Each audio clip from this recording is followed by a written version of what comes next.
HVAC systems are essential for keeping your home comfortable year-round. But like any appliance, they can experience issues. Some of the most common HVAC repairs include refrigerant leaks can cause poor cooling performance in air conditioning systems.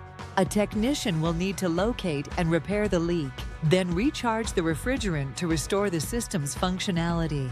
Dirty air filters reduce airflow, making your system work harder and reducing efficiency. Regular filter replacements are a simple fix to maintain optimal performance.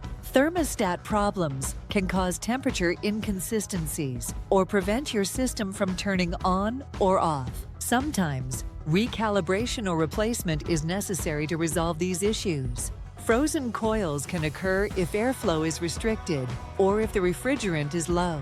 This repair involves thawing the coils and addressing the underlying cause of the freezing. Faulty capacitors can lead to issues with motor operation. If they fail, your system may not start or could experience intermittent operation. Replacing faulty capacitors is a common repair. Clogged drain lines, which develop over time from algae or debris, can lead to water damage or system malfunctions. Clearing the lines restores normal function. Worn-out blower motors can prevent your HVAC system from circulating air properly. This repair may involve replacing the motor to ensure smooth operation. Regular maintenance and timely repairs can extend the lifespan of your HVAC system and keep it running efficiently. If you're experiencing any of these issues, it's best to contact a professional technician for a thorough inspection and prompt repair.